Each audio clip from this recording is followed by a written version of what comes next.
Hello and welcome everyone to today's session, Navigating the Financial Impact and Material Challenges of the IT Supply Chain. My name is Melissa Russell and I'll be the moderator and host for today's webinar. Before we get started with our speakers, I just wanted to go over a couple of things. We are definitely recording the session, so we will be providing that link to the recording afterwards. And we also will provide a link to the slides. If you do have any questions, please go ahead and throw them into the Q&A and we will see if we can get to them by the end of the webinar. At this time, I'd like to go ahead and turn it over to Scott. Scott, go right ahead. Thank you, Melissa, and thank you everybody for joining. I'm particularly excited about this webinar, and the main reason is because my long-term friend and long-term mentor, Malcolm Harkins, is our guest today as we talk about material impact and IT supply chain. By way of introduction, I'm our principal strategist here at Eclypsium. Worked on and on with Malcolm to research and AI, privacy, lots of different types of activities that I've worked on with Malcolm. And I've learned a tremendous amount from him. I really look forward to this discussion. And with that, I'll turn it over to Malcolm for an introduction to himself, and we can get started with the webinar. Hey, thanks, Scott, and thanks for inviting me to join this discussion with you. So for those that don't know me, Malcolm Harkins, I'm Chief Security and Trust Officer currently with Epiphany Systems. Been with the company since it launched a couple of years ago. Prior to that, spent a few years at Cylance as Chief Security and Trust Officer, and then most of my life was spent at Intel, almost 24 years, and I was Chief Security and Privacy Officer overseeing all the typical IT security stuff, but also product security, privacy, and a few other things.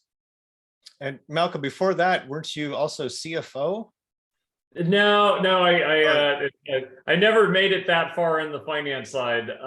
But along my journey at Intel, I did start in finance, and I was profit and loss manager for a $1 billion business unit at Intel a couple years before 9/11 and Code Red and NIMDA happened. That then landed me in the security side of the world. Yeah, so when it comes to material impact and understanding financial impact related to cybersecurity and privacy both, you've got a really special kind of a perspective and telemetry, I guess, and experience to draw from. So yeah, I think, okay, so that's like why we're here today. Honestly, folks, like we're here talking about the IT supply chain, and we should define what that means when it comes to cybersecurity. And then in parallel to that, and in direct correlation to that, we're also talking about the concepts of material impact and catastrophic kind of impact scenarios, and how should leadership gauge those two kind of things in this new world we find ourselves in, when in the last several years, the entire IT supply chain dynamic has fundamentally been affected at a level, whether it's chip wars with West versus East, whether it's IT sanctions against countries like Russia, whether it's a race to quantum, all the heavy processing power and that infrastructure, the threat fundamentally shifted. And we see it here at Eclypsium. Malcolm, I'm sure you see it when you talk amongst your peers. It's kind of become a board level conversation.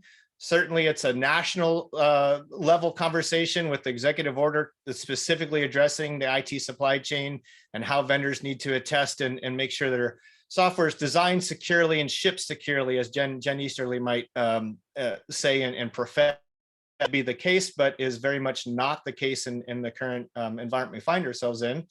So what we're going to do here is talk about some real world examples right off the bat, just to put this in kind of make it real kind of thing, right? It's not just intellectual conversation. We're going to give you some examples. We won't spend too much time technically on these examples, but we'll flow through them one at a time, and we'll have a dialogue with Malcolm as we kind of, ask the question, well, what is the material impact implications as we go through these? So with that, we can go to the next slide. Actually, we'll just, yeah, that's fine. We'll go to the next slide after this. Good. Okay. So we have here, what, six examples. And the first one is one you've probably read about in the news recently. It made news because Barracuda devices, specifically their enterprise, ESG appliances, worried about email spam, et cetera, and filtering.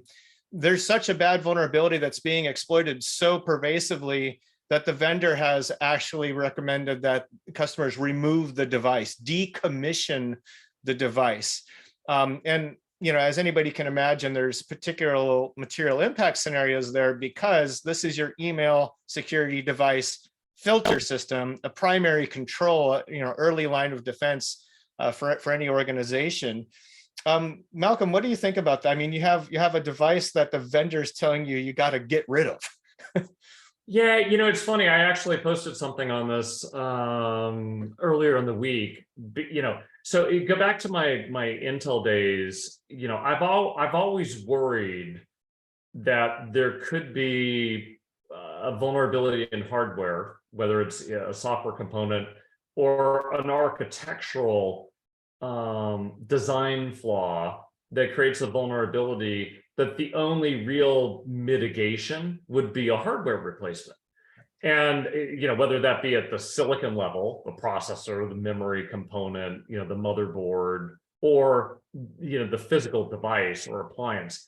And so that's always been concerning to me as a potential material impact for two reasons. One, it's obviously material impacting to Barracuda because it's their product, and to some extent their responsibility, and they're having to tell their customers that their customers are going to be impacted and their security is going to be impacted. So that creates a kind of a far-reaching brand implication for them that has material impact potentially to their revenue, net income, and stuff like that. But then more broadly, the material impact to their customers, and perhaps, depending upon it, I don't know Barracuda's market segment share in this space, but I would imagine it's quite large.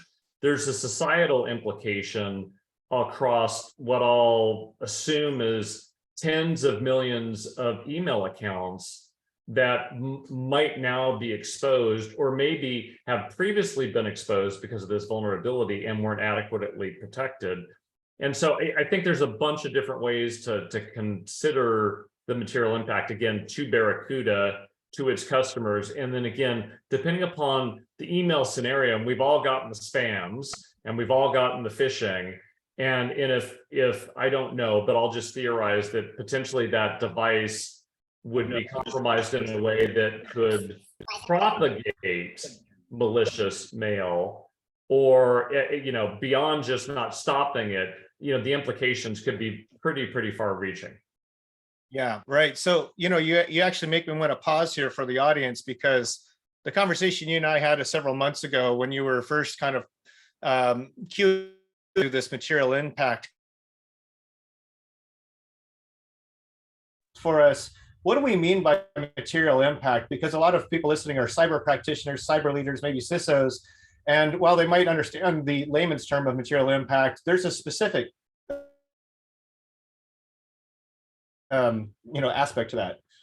Yeah, there is. So, and I actually published a paper on this about a month ago at the Institute of Critical Infrastructure Technology around trying to explain the materiality of cyber risk. And again, with my roots in finance, materiality is a fundamental financial and accounting concept. It also has, legal implications of it. And again, I'm not a lawyer, but if I go back to my finance roots, materiality for a company generally tied to a misstatement or an error or something that would impact a line item on the balance sheet, the financial statements, that would cause an investor who was looking at that to make a different decision of invest or divest in a company.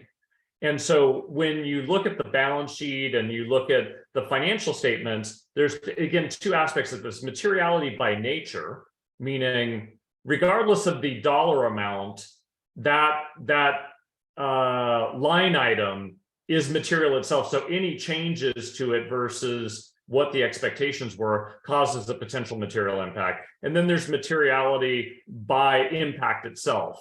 Right. So again, you think of, again, when I was at Intel, financially, a material impact was in the order of tens of millions of dollars. Why? Because you had billions of dollars of cash in the bank. Right. But if I was an organization that maybe had 10 million in revenue and, several $100,000 in cash in the bank, $100,000 impact on my cash is a material impact to my cash balances. Right. So you have to look at it in a few different ways.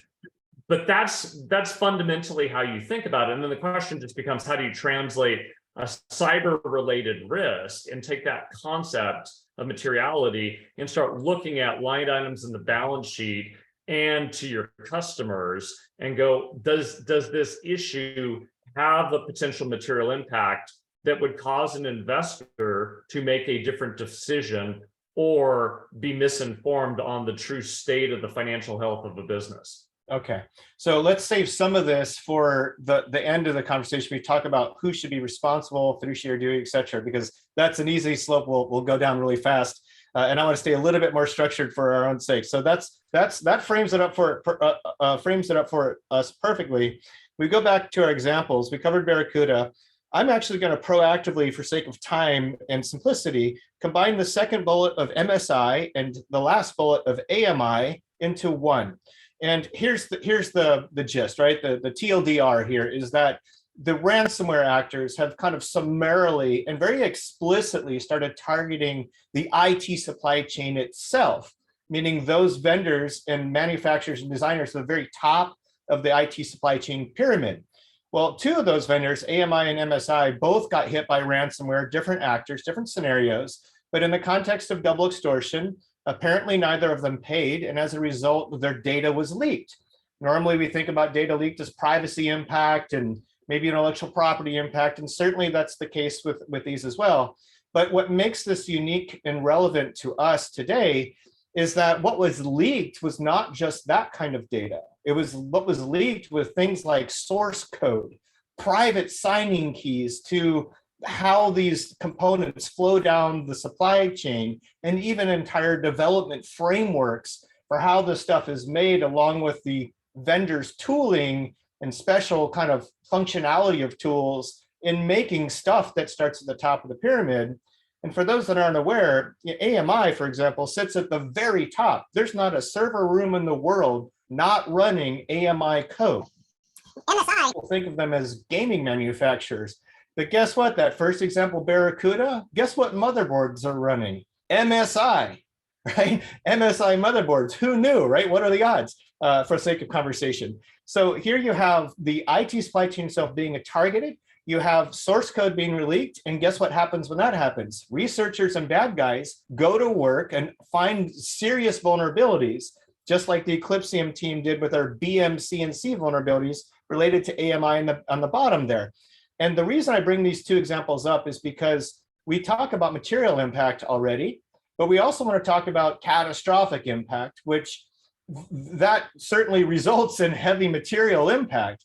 But catastrophic impact, as Malcolm has helped me come to understand and differentiate, is something where you can bring down, let's say, an entire data center and bring it down in a way where you can't even recover if you have perfect backups and a stack of hard drives, because you're destroying devices or disrupting them at the motherboard or baseboard management controller, lights out controller.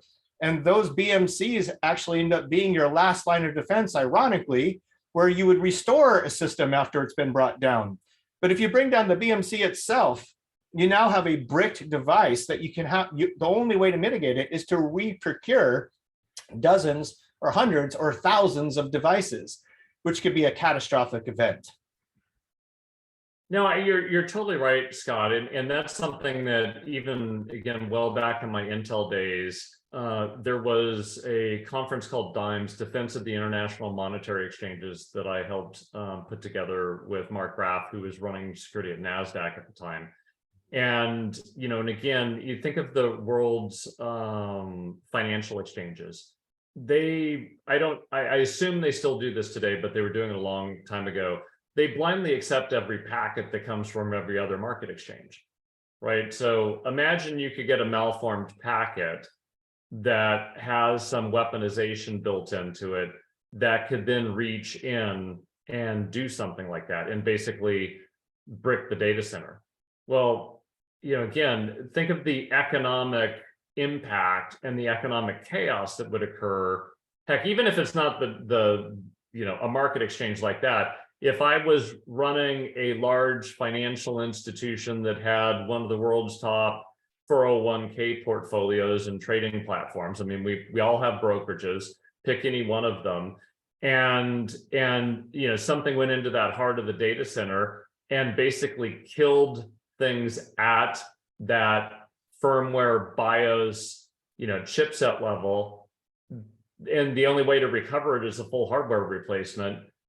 You're dead in the water. It's an extinction level event. Yep. And I think, Malcolm, some people would hear that as a soundbite and say, oh, Chicken Little, the sky is falling. It hasn't happened yet. It won't happen. But, let me tell you something. Both of us will lean in and look you straight in the eyes and tell you that the propensity for those kind of scenarios has A, never been higher. B, if you look at means, opportunity, and motive, the means to do this are through the roof because of academic research, because of open source research, because the supply chain is summarily compromised, because as we were going to prove in our DEF CON Black Hat talk that did not get accepted, so you'll have to come to Black Hat to a private session we're going to be giving on how baseboard management controllers actually can be used to bring down entire data centers or perhaps hyperscaler environments, the ones we worry about the most when it comes to our economy and national security. So just understand that this is not hyperbole. This is not a conceptual talk. These risks are extremely real, and they're very real today, unlike they were even 3 or 4 years ago. I mean, the risk has always been there, but it's now the means, opportunity, the malware, the tooling, the motive, the political will, whether it's a nation state or it's a hacktivist supporting a nation state, like Killnet for Russia. I mean, it doesn't, the Chinese, one of our examples is Volt Typhoon. We'll talk about that next, but it's an entire campaign designed to be able to bring down communications between the United States and Asia if the Taiwan scenario plays out, right? So like we actually have a lot of things that bring us to this precipice where we need to get ahead of this. And when Malcolm says a catastrophic or extinction event, he means it. And I feel like unless you really overstate this rather than understate it, we have to lean forward and anticipate these things, because I don't feel like most data centers around the world have it in their disaster recovery plans, their playbooks, their threat modeling exercises, all the table topping we normally do. I don't feel like these type of events are in there because this has been a blind area. The IT supply chain and all the software shipping on that hardware has not been something we've done a good job threat modeling. Yeah, well, and let's peel the onion a little bit further, and I'll take a counter example. Somebody would go, well, we've got a disaster recovery plan in case there's an earthquake, tornado, smoking hole, and the data center's wiped physically off of the world. I mean, I had that at Intel. A lot of big companies have failover capabilities, or they go, I'm in the cloud, so I'm in Amazon or Google Cloud or Azure, and it's mirrored around the world. So they're thinking about that from an availability risk physically. This is a potential availability risk logically, but the thing with the physical thing, if you have an earthquake and it wipes out your data center and you happen to be in the Bay Area and your backup is in Arizona, okay, great, you fail over and you keep running. Well, guess what? If it's a logical event, you might fail over, but guess what?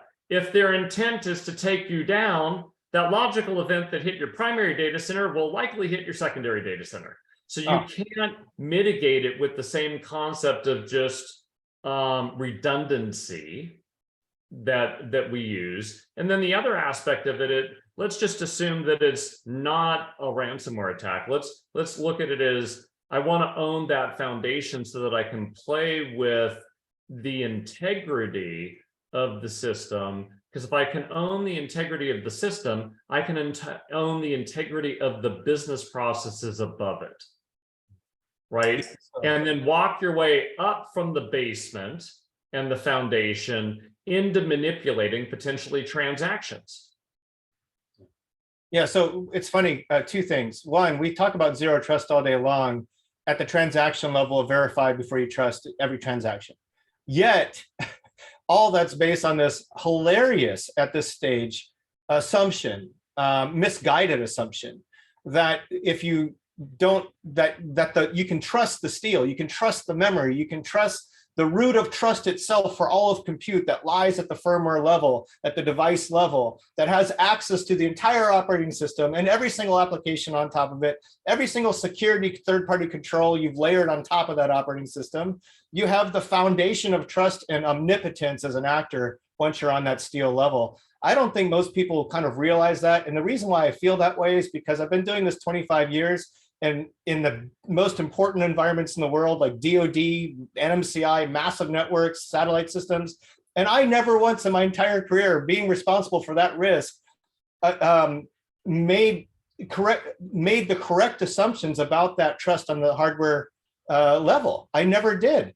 I mean, you'd have the NSA that worried about that, and they worried about provenance and where does the thing come from and what are the backgrounds of the developers for the device, and that's about as good as you got, but that's not good enough today. And the second point I want to make is that what you were saying, Malcolm, makes me think the difference also between a data center going down physically and failing over because of a flood or an earthquake is something you can't control, but you planned for. When it comes to the IT supply chain, you do have control over that. You can take back control. You can understand your vulnerabilities. You can proactively patch and mitigate these risks. And when it comes to material risk and fiduciary duties, I think this is something organizations need to come to understand for themselves foremost, not because the government says you must now, but because if we don't, we're headed for a bad day that we could have controlled, we could have prevented, we could have mitigated. Yeah, I totally agree with you, Scott. And and again, when you think about it, so there might be some people on the audience that go, okay, well, I'm in a food and beverage organization that has a couple $100 million in revenue. We're kind of lean from a security perspective. How do I deal with this? I'm already struggling with the other vulnerabilities above the operating system and other things in the environment and compliance and PCI and all that other stuff. And again, I'll go back to materiality. Okay, yeah, not all compute devices are created equal in terms of their potential impact, but where is the potential of a vulnerability in this space going to cause a material impact to your revenue, your production, your cost, the service that you're providing your customers? Because that's where you could focus. And you might have 10,000 devices, but there might only be 1,000 of them that have that this risk could cause a real material impact to your business. That's where you need to focus. Don't try and boil the ocean. Again, think about it in terms of the material impact to your organization and where this type of vulnerability and supply chain risk would create that material impact. That's where you need to focus. That's how you have to prioritize this. That really resonates, at least from my ears here at Eclipsium, because a lot of our customers, when they first adopt the technology, they do actually tend to focus on their ITAR environment or their VDI environment that sits between layer 2 and 4 of the Purdue model or whatever. Like there's different operational risks you care about more than others. And that's where you can't afford to have a bad day because it can affect even safety and uptime and other things that are talking about material impact, the most important things for many organizations that make stuff. And most of the Fortune 50 or 500 makes stuff, right? They have operational environments where you can't have those kind of bad days, right? So yeah, or even if I was, owned a bunch of high-rise buildings, New York, Los Angeles, Miami, and I'm responsible for the facility, the building management, the elevator systems, the heating, air conditioning, all that type of stuff. Well, guess what?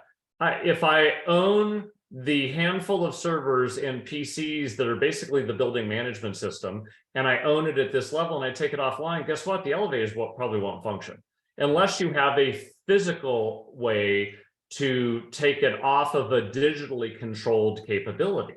Right. So again, that's where you have to think about it in terms of the context of your business and the context of material impact, not only to you, but to, your potential customers. Again, if I was in a 75-story high rise and that building management system was owned by this type of supply chain risk, and I'm stuck at the 68th floor, okay, the question becomes, how are you going to recover it so that I can take the escalator back down? Right? Or not have the heating go off when it's -10 in Chicago, right? Yeah, this is also has a corollary to what's going on in Europe right now with a lot of threat actors, nation state backed, targeting the renewable energy sector there, all the wind farms, all the smart cities, all the charging stations. Those things are not designed securely. They're not, by design securely.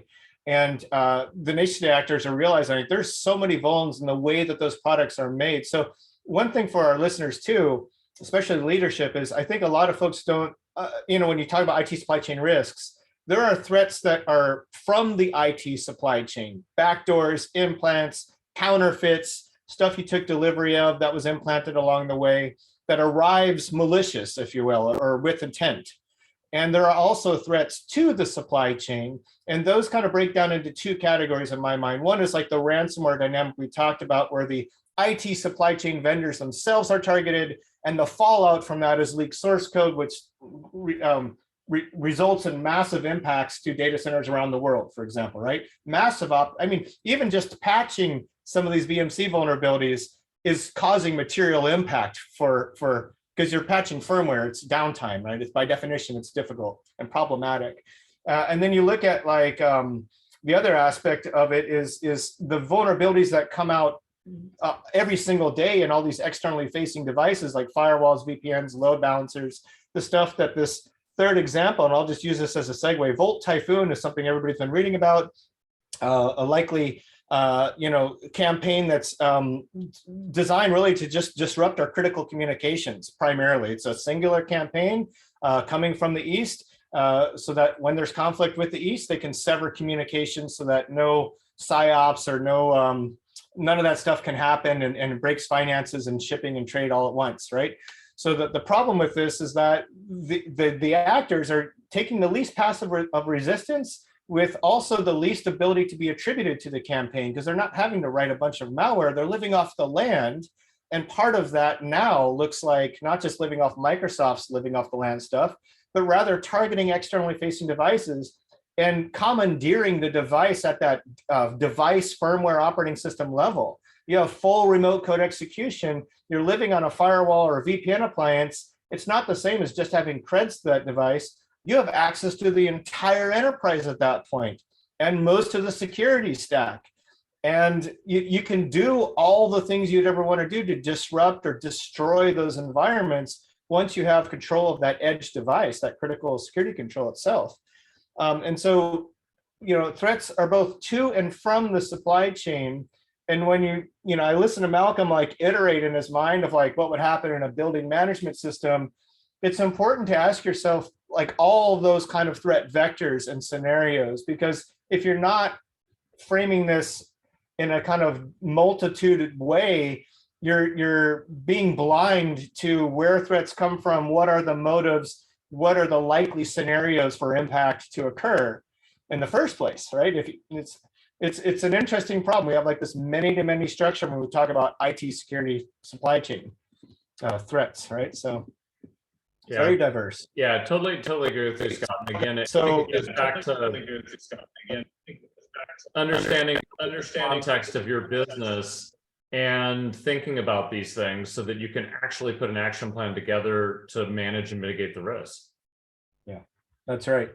That's right. So, on that note, we'll go to two more examples that are also related and similar themselves. And these are overt material impact examples. In fact, as you read the news about them, material impact is the core theme of the article, because what happened was MKS, IT supply chain vendor, was hit by a ransomware to the tune of costing them, $200 million, which is 20% of their top line revenue. And more importantly, it disrupted everything. It affected their shipping, their manufacturing, even their website availability, even their ability to produce their own financial reports just before their quarterly meeting. They had to actually delay the meeting because those systems were impacted as well. So the bad guys got everything.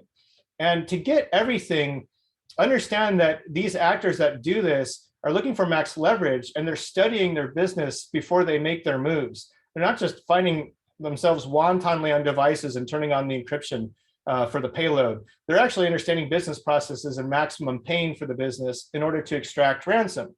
Well, that actually affected a downstream IT supplier called Applied Materials. And Applied Materials is the one that really made the news because they had a $250 million impact for the next quarter. And they put that on their financial call, top and front line and center. We have, a 5% almost impact to our top line because of our upstream provider MKS that just got hit. So this, I think, Malcolm, is a good time to talk about understanding third-party risk and your own risk as someone inside the supply chain, worrying about your upstream providers or your downstream ones. No, I think you're totally right. And again, this is where, again, looking at your financials, looking at your line items, right? I was in a manufacturing company, had to think about the gases coming, the chemicals coming, the silicon coming. You think about the workforce showing up to the factory. You had to think about water supply. Hell, Applied Materials, no sensitive information here. Applied Materials sells technology into the semiconductor industry, right? So they also have a ripple effect to who they sell their equipment to that are other manufacturers. So when you start thinking about that, there's this long ripple effect of things. I mean, we can even, think of, back several years ago, was it Maersk, the shipping company had a ransomware impact, right?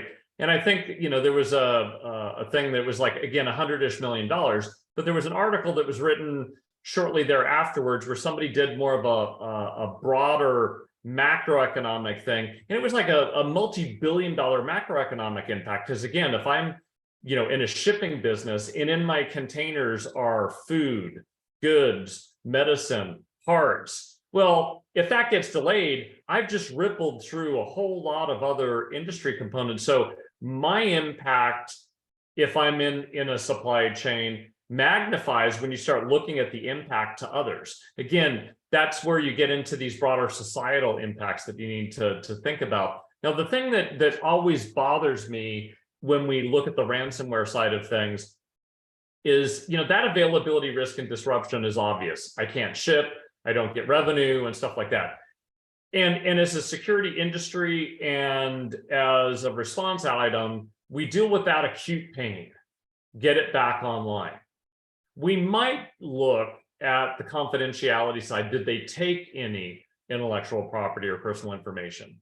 But do we really look and say, well, if they owned all those systems and could own shutting it off, did they affect the integrity of the data? Did they affect the integrity of transactions? Did they affect the fundamental integrity of the system so that when you do recover it, there's actually a more significant potential issue there. And we gloss over that integrity component all the time. Why? Because it doesn't create acute pain now. And that's, I think, a missing component in many investigations, particularly with ransomware, because we just deal with the acute pain. And as we all know, some actors like to muddy the waters to hide the issue or the thing that they're actually trying to do. And so in some cases, you have to look at these events as what I'll say the distraction to what they're really intending to do, depending upon who the actor is. Yeah, so this is so on point, both in the Russian-Ukraine war, we saw those wipers as a distraction, not meant to be a disruption, when actually espionage was the primary motive. The wiper was overt, it caused downtime. You see that with DOS attacks during ransom events and disruptive wiper events as well. They correlate the same to wear out the workforce. I think you're right when it comes to integrity. We're about to drop a white paper where we show an actor going from the internet to a Pulse Secure device, an externally facing VPN appliance, a big one. DoD probably uses that. A bunch of large organizations do. And they go from that in 3 minutes, compromise the device from the Linux operating system of the device itself, scan internally, find a vulnerable Windows host, compromise that host using whatever Windows 0-day du jour there is, and then they actually implant the UEFI. Now, if that's a medical records system, and you're on the UEFI as an implant, and you modify health records and change blood types and allergies and patient information, imagine the disruption to a hospital would be nearly indefinite unless they restored from a known good backup prior or until they did, because nothing's worse going into a surgery and getting that information wrong. You will cause actual patient death. Absolutely, right? It's an absolute statement. And so I think, the problem with looking at ransomware is people assume it's always a profit motive or in a privacy impact.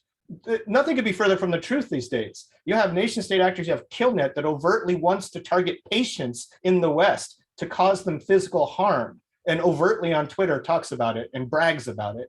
And they're operating with a dotted line to the Russian FSB, right? So yeah, you have to worry about ransomware. It looks like a ransomware payload. Sure, it encrypted your device, and maybe there's even a ransom to pay, but that's not necessarily really what's going on, is it? So I think we have to understand that, like, when you deal with these low-level vulnerabilities, you talk about the Black Lotus Eufy rootkit. For $5,000, any actor can go and scale out a massive Eufy rootkit campaign and own devices at that level. They can do all three things: modify the integrity like we've just been talking about, brick the device indefinitely if they want to, or persist there indefinitely for espionage. And you'll never see any of that with their normal security stack, and nor is that in your threat modeling today. And that's what needs to change, right? I think we need to understand that the barriers to entry for any actor with any motive are practically zero to hit a low-level Eufy rootkit these days. That was not the case even 6 months ago, certainly not the case 2 years ago, and not the case 5 years ago when the last time you did all your DRP planning and threat modeling. So yeah, okay, so we have gone through these examples. There's so much more to talk about. These are just the ones that are top of mind, literally, yesterday as we put this deck together. But there are probably, I'm going to say, many hundreds of these examples going on as we speak, targeting the IT supply chain, affecting the IT supply chain. I will say summarily that there's not a ransomware actor in existence that isn't hitting remote code execution vulnerabilities in your externally facing devices. I will say that Russia has an apparatus, a full-time 24/7 tool, constantly scanning the same devices for vulnerabilities, grabbing presence as they want to, and waiting to use that presence for a time of their choosing. And I think we need to understand that just because we're not feeling an impact today, the moment the political will changes to target the West, whether that's from Russia or China, being quite frank, is the moment you see the material impact manifest. And our goal here in this conversation is, how does an organization get ahead of that? So with that, I think I'll use that as a segue. If not, Melissa, advance the slide for us. Or not. Let's see. Oh, there we go. All right. So this is probably the funnest part of the conversation with Malcolm, because he has experience on all these different sides and advises these types of folks at the board level. And we have a CISO, CIO, and CFO, but there's other folks in here in general, and you have risk management that falls under CFO.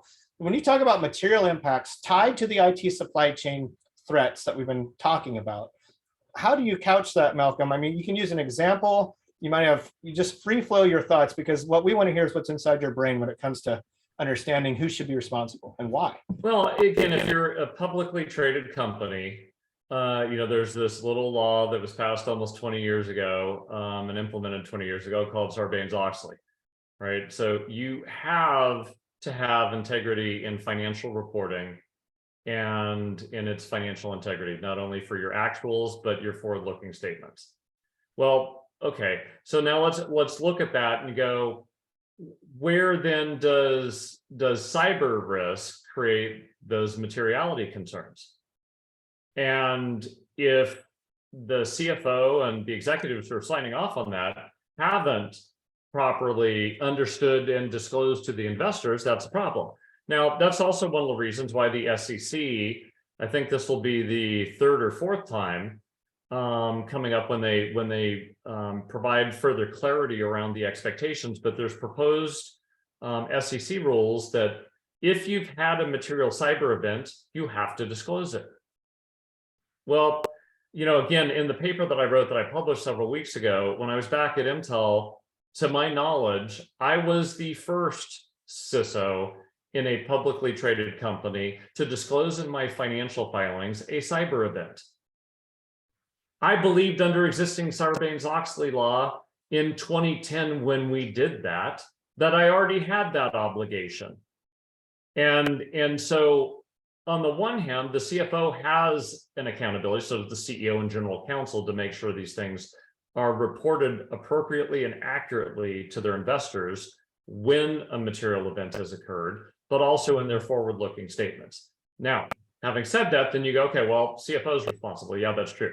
Okay, well, who else is responsible? Well, is it the CIO? Well, depending upon the extent of their scope and the information systems they own, yeah, they're accountable for managing that infrastructure and managing to mitigate to the extent possible material risk to the business. And well, okay, well, what if you got a CTO? Well, that's also is true for the technology you're creating and selling, right? And then you go to the CISO, and again, is the scope of the CISO just the scope of the CIO, or is the scope of the CISO all aspects of information technology, security, risk controls, and compliance, which was always my scope? I could have cared less if I reported to CIO or not. If it was a technology related risk with information systems or data, whether it be ones that we used or ones that we produced and sold, I felt accountable for making sure I understood those risks and put the appropriate controls in place. So in reality, it's almost everybody's responsibility. The question just becomes, what is the definition of your role as a CISO or a CSO?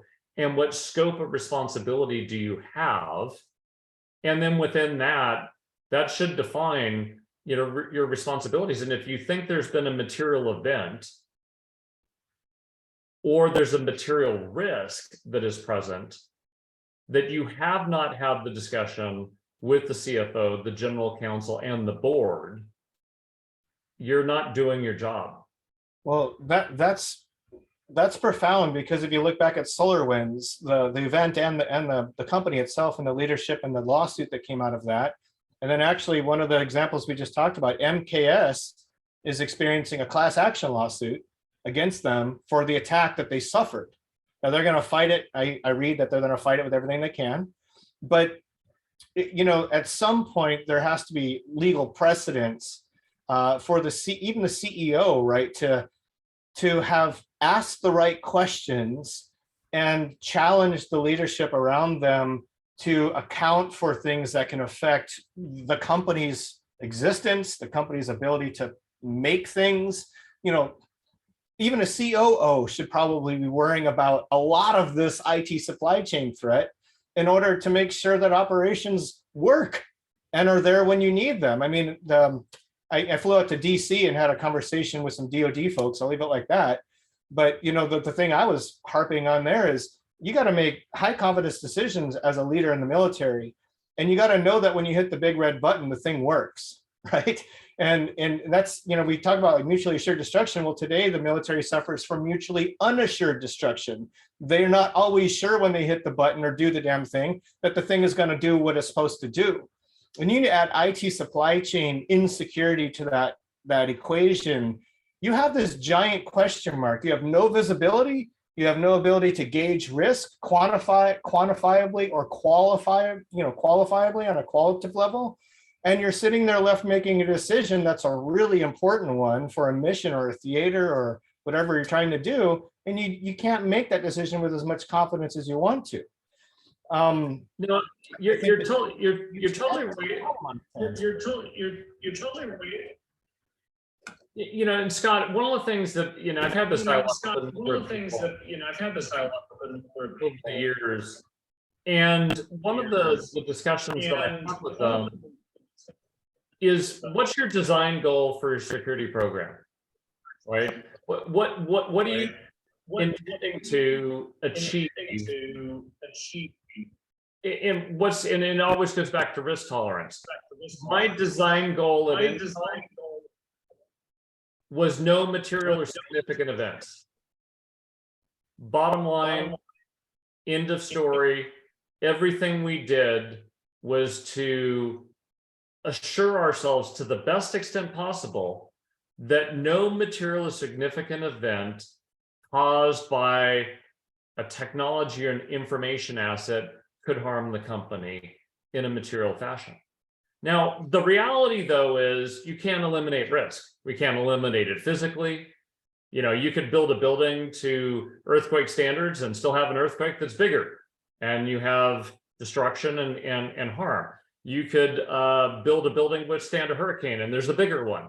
So you can't eliminate risk, even in the physical world. You can't eliminate it in the financial markets, even holding cash. Guess what? Inflation, we've all seen that. That's a risk to your purchasing power. So you can't eliminate risk, but what you can do is understand it. And by understanding where the potential for material and significant risk is, you can put in place the right prevention if that is available. And if you can't prevent it, then you really need to have the detection and response controls and processes and procedures in place to manage and mitigate it so that it reduces the likelihood of an extinction event, or again, something material that affects your business or affects your customers. Yeah, I think that almost sums it up. I mean, your design goal aspect, I think that's so powerful, because unless you're asking that question, you don't know the subsequent questions to answer, to ask and get answers for. Like, you just don't know, because you're almost just shooting to, you probably, I mean, I find there's two kinds of leaders in cyber: the ones that like really lean forward, really care about actual risk manifesting, and do everything they can to get ahead of that. And they put first things first. Like, what's the worst thing that can happen? And I'm going to put most of my effort to making sure that damn thing doesn't happen. But there's other kind of leaders that would, forgive me for saying it, but I won't mince words. They almost want to bury their heads in the sand. They get distracted by low-hanging fruit and the kind of the business operations of cybersecurity and the RIT stuff that we've been doing for 30 years, the best practices, top 10. And those things are still absolutely important, but it doesn't help you move forward. Or somebody will say, and I've had this happen for years, my design goal is a NIST CFF score of 4.2 on a 1 to 5 scale. And I believe in the NIST CS, and I think it's great. It helps mature people. And while that's a potential design goal, it's a proxy for the question of, have I done what I need to do to prevent a material event? Or somebody might say, my design goal is to patch 95% of the systems, 95% of the time to the SLA as a hygiene issue. And guess what? That patching metric is everything above the operating system, right?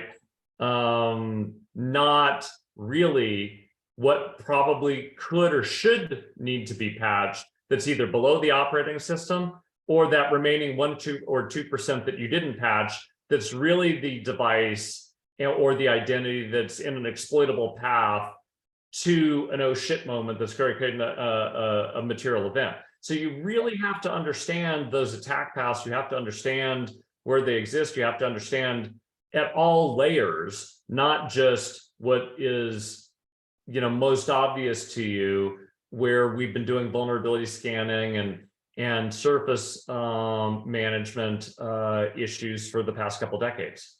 Yeah, I think, Malcolm, most listeners might not even realize that if you have an environment of 10,000 devices and you ask them, how many operating systems do you have?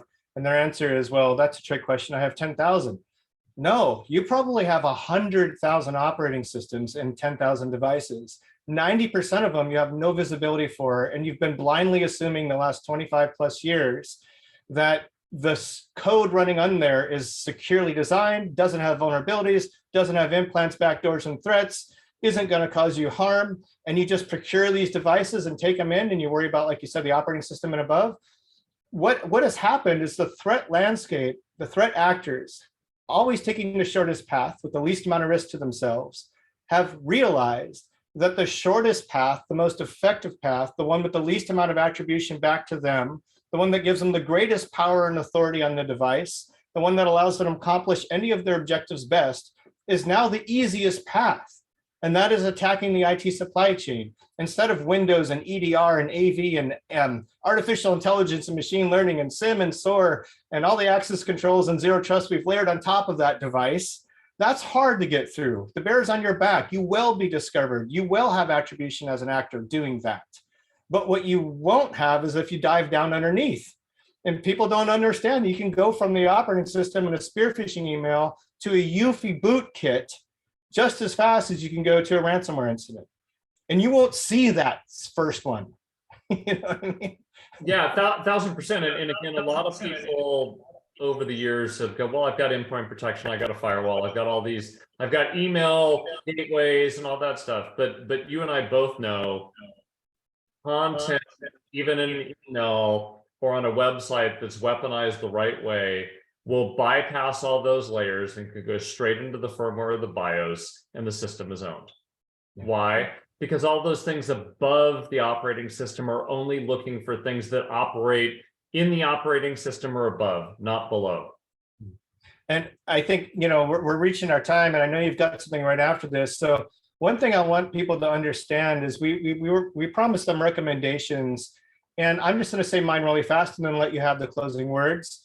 My recommendation, being here at Eclypsium, being heavily biased and with extreme visibility into this area and doing tons of threat research on the daily, I will tell you, and I'm looking you straight in the eyes, who's ever watching me right now, you can absolutely address these problems. You can get visibility. There are solutions, and there are ways to actually patch proactively, find implants, find backdoors, find counterfeit parts, and mitigate risk proactively here. And that's not always been the case for us. It absolutely is now. The defensive industry on the cybersecurity has done its best, and it started with Eclypsium in 2017, quite frankly, with the Chipset open source project, one of the most downloaded GitHubs there is in cybersecurity to this day. And that's because not a lot of people anticipated this, but Yuri and Alex, our founders, absolutely did. They also came from Intel Corporation, where they understood chipsec fundamentally, and they created this product for you to get ahead of these threats.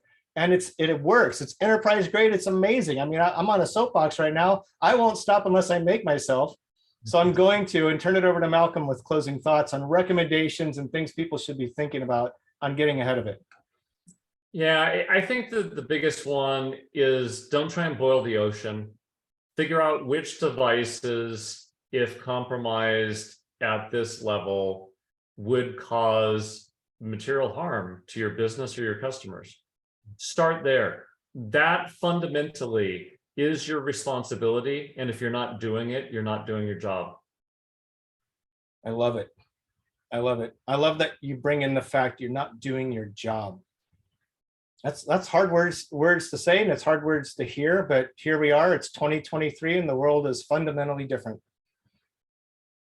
Thank you, Malcolm. I just really always these conversations, I get so much value out of them, whether we're one-on-one on a phone call or something like this. And I really hope the audience has too. You can always find Malcolm and myself on LinkedIn. We're always available. We always just want to help. And Malcolm is an extraordinary advisor for many boards and companies, and an extraordinary mentor. He has been for me for a long time now. So Malcolm, thank you from me. Thank you from Eclypsium. And thanks for being on the show. Thanks, Scott. Thanks, Scott. Yeah, appreciate it. Thank you, everyone. Okay, Melissa, we're wrapped. Thank you, everyone. We're going to go ahead and conclude our webinar as Malcolm is jetting off to his next engagement. So thank you both again for joining us. And ladies and gentlemen, I will definitely be sending up the recording and the slides by tomorrow. Thank you again for joining us.